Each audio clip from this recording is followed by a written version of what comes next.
ሰላም ቤተሰቦቼ እንዴት ናችሁ? ዛሬ ብቻዎትን መሆን የሚያስመርጥበትን ጊዜ ነው የምናየው። ምን ሲከሰቱ አንዳንዴ እኮ አብሮ መኖር ከብቸኝነት የማይሻል ሊሆን ስለሚችል እነዚህ አሁን የምናያቸው ነገሮች ላያቱ ላይ ወይም ደግሞ ምልክት የሚያሳዩ ከሆነ ቶሎ በጊዜ መንቃት ይሻላል ማለት ነው።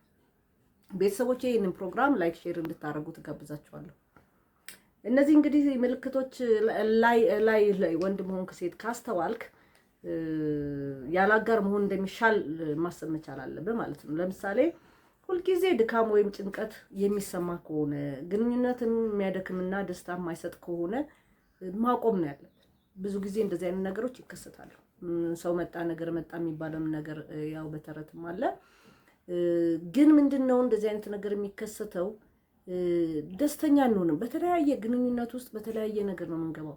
ምናልባት እኛ ሳንፈልገው ለጎረቤት ብለን ለዘመድ ብለን ለቤተሰብ ብለን የምንገባበት ነገር ሊኖር ይችላል።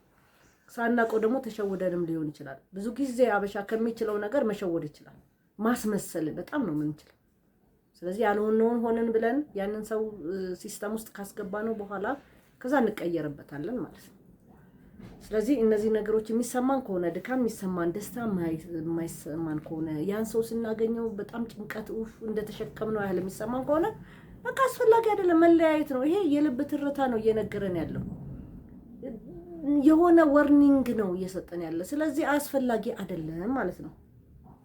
ማንነቱን እያጡ ከሆነ በግንኙነት ውስጥ ሁሉም ነገር ስለ ግንኙነት ብቻ ከሆነ የሚወራው እውነተኛ ማንነትን እየረሳን ወይም ደግሞ እየተለየን የምንሄድ ከሆነ ይሄም ከባድ ማንነታቸውን የሚያጡ ብዙ ሰዎች አሉ።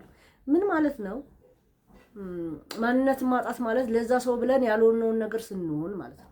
ለምሳሌ ያንን ሰው እንወደዋለን፣ እሱ የሚፈልገው ግን ለምሳሌ እኛ ማንፈልገው ነገር ይሆናል።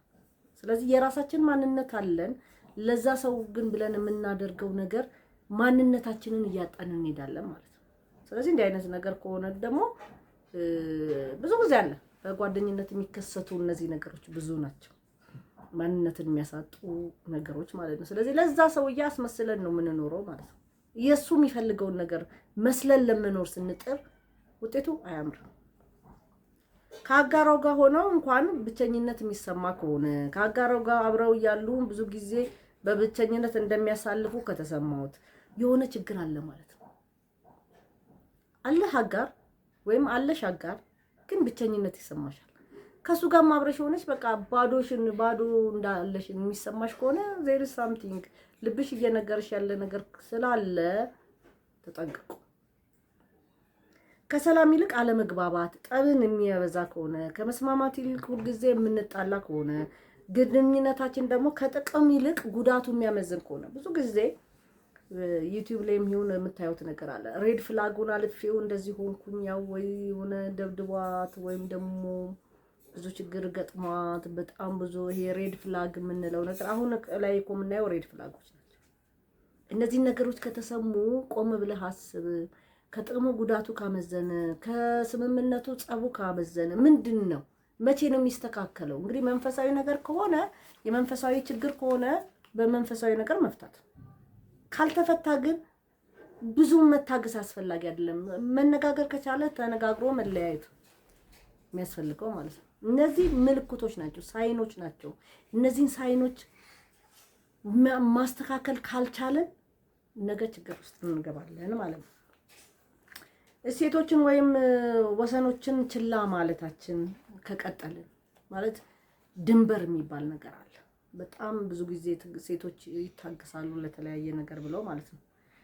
ግንኙነትን ለማስቀጠል ብቻ ሲሉ ሌሎች ሴቶችን እንዲጥሱ ሲደረግ፣ ለወንዱ ሲል ለሚወደው ሲል የማይጣስ ነገር ሲጣስ፣ ሲሰደበው ዝም ሲል፣ ሲረገጥ ዝም ሲል፣ ይሄ በጣም ከባድ። በተሻለ ሰውነት ላይ አለመገኘት ግንኙነቱ የተሻለ ሰው እንዲሆን ወይም ፍላጎቱን እንዲያሳካ የሚያግዝ ካልሆነ፣ ለምሳሌ ጥሩ ሰው እንድትሆን የሚያግዝ ካልሆነ፣ ብዙ ጊዜ አሁን ሴቶች እንደው ሴት አልሻትበሉኝና ሴትም ቀናተኛ አለ፣ ወንድም ቀናተኛ አለ። ግን ብዙ ጊዜ ሴቶችን ማንነት የሚያጡበት ግንኙነት ትዳርም ይሆንም በቃ በፊት ከነበራት ነገር ወርዳ ቤቷም ብላ ደግሞ ሐሳብ ወንድ ወደ ወንድም ስንሄድ ደግሞ ለምሳሌ ሊያሳካ የሚፈልገውን ነገር እንዳያሳካ የሚያደርግ ከሆነ ምንም ጥቅም የለም።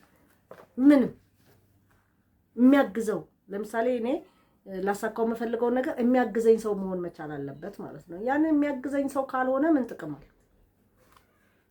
ወጥመድ ውስጥ የገቡ ያህል ከተሰማ በግንኙነት ውስጥ የሚቆዩበት በግዴታ ስሜት የሚሰማ ከሆነ ብቻውን ከመሆን በመፍራት ብዙ ሰዎች እንደሱ ከዚህ በፊት ነግሬያችኋለሁ።